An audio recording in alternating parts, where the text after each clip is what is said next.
పూర్వం దివాకరుడు అనేటటువంటి ఒక మహర్షి ప్రతిరోజు కూడా మహావిష్ణువుని ధ్యానిస్తూ పూజలు చేస్తూ ఉండేవాడు. ఒకరోజు ఆయన ముందు అందాలు చెందేటటువంటి ఒక చిన్న బాలుడు వచ్చి నిలబడ్డాడు.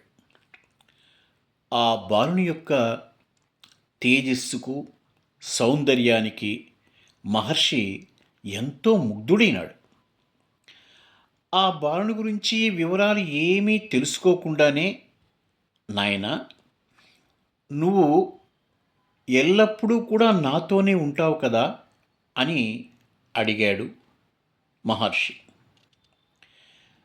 నేను మీతో ఉండాలి అంటే నేను ఏమి చేసినా కూడా నా మీద మీరు కోపగించుకోకూడదు అన్నాడు ఆ బాలుడు. దానికి దివాకర మహర్షి అంగీకరించాడు. అప్పటి నుంచి కూడా ఆ బాలుడు దివాకర మహర్షి ఆశ్రమంలో ఉంటూ వచ్చాడు. ఆ బాలుడు ప్రతిరోజు కూడా ఏదో ఒక విషయంలో మహర్షిని ఇబ్బందులు పెడుతూ వచ్చాడు. మహర్షి మీద ఎక్కి ఆటలు ఆడడం, ఆయన పూజా సామగ్రిని నాశనం చేయడం, ఇటువంటివన్నీ కూడా ఆ పిల్లవాడికి నిత్యకృత్యంగా మారిపోయింది. ఆ బాలుని అల్లరంతా కూడా సహిస్తూ వచ్చాడు ఆ మహర్షి. ఒకరోజైతే ఆ మహర్షి పూజించేటువంటి సాలగ్రామాన్ని మింగివేశాడు ఆ బాలుడు. అది చూసినటువంటి మహర్షి, ఇహ నేను నీ అల్లని భరించలేనయ్యా అని ఆ బాలుని పట్టుకొని కింద పడేశాడు. ఆ బాలుడు అలకబూనాడు. అలకబూని అంటాడు, మీరు మన ఒప్పందాన్ని భంగపరిచారు, కాబట్టి ఇక నేను మీతో ఉండను.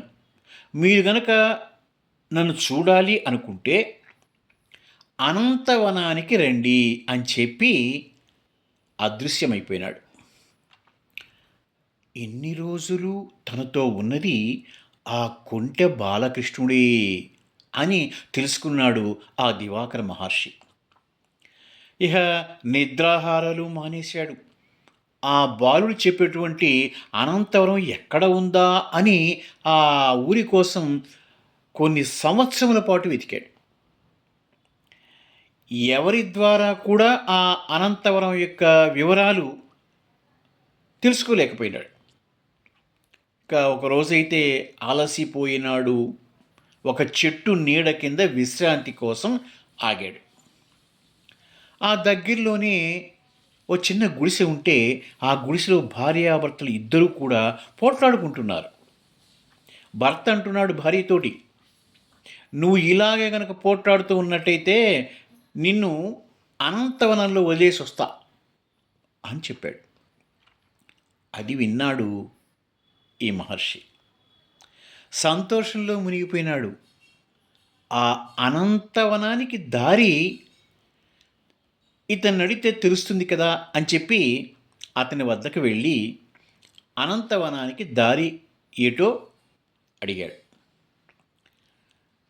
ఆయన చెప్పిన తర్వాత ఆ అనంతవనానికి వెళ్ళాలి అని రెట్టింపు ఉత్సాహంతో వెళ్ళాడు మహర్షి.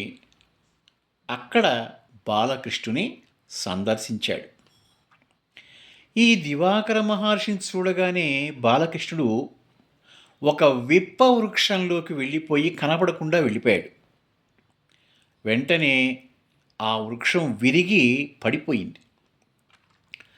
ఆ విరిగిపోయిన వృక్షం ఎట్లా ఉంది అంటే ఆదిశేషుని మీద పవళించినటువంటి పరంధాముని రూపంగా మారిపోయింది. 8 మైళ్ళ వరకు కూడా వ్యాపించేటువంటి మహా అద్భుతమైన రూపంతో శ్రీమన్నారాయణుడు దర్శనమిచ్చాడు. కేరళలోని తిరువల్లం అనే ఊర్లోనేమో శిరస్సు, తిరువనంతపురంలో దేహము, తిరుప్పాదపురంలో అనే ఊళ్ళో స్వామి పాదాలు. ఇలా దర్శించాడు దివాకర మహర్షి ఆ మహావిష్ణువును. అంత బృహత్ రూపంలో ఉన్నటువంటి నారాయణ్ణి చూచాడు. దేవా, ఈ దాసభక్తుడు నిన్ను సంపూర్ణ రూపంలో చూడలేకపోతున్నాను, దర్శించుకోలేకపోతున్నాను అన్నాడు. నా కోసం నీ పవిత్రమైనటువంటి రూపాన్ని చిన్నదిగా దర్శనం చేసుకోవడానికి అనుగ్రహించాలి అని వేడుకున్నాడు ఆ దివాకర మహర్షి. తన చేతిలో ఉన్నటువంటి దండాన్ని కింద పడేశాడు.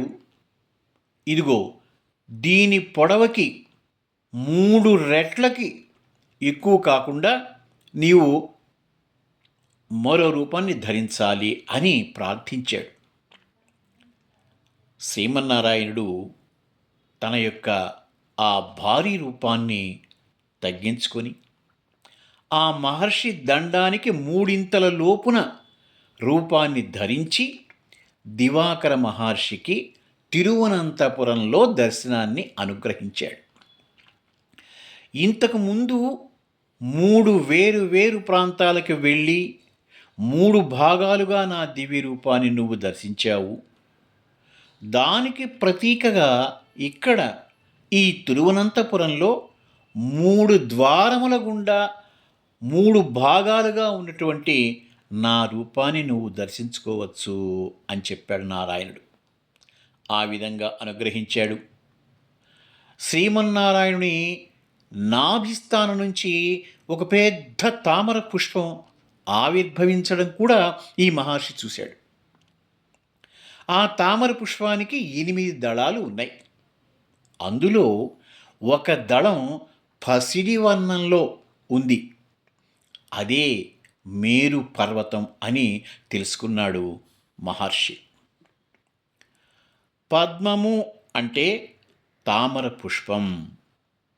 నాభియందు తామర పుష్పం కలిగి తిరువనంతపురంలో నారాయణుడు దర్శనం అనుగ్రహిస్తూ ఉన్నందువలన శ్రీహరికి పద్మనాభ అనే పేరు వచ్చింది. ఈ నామమే విష్ణు సహస్రనామములలో 198వ నామం. పద్మనాభాయ నమః అని నిత్యము జపించేటువంటి భక్తులకు అనంత పద్మనాభస్వామి అనుగ్రహం పరిపూర్ణంగా లభిస్తుంది. ఓం శ్రీ పద్మనాభాయ నమః.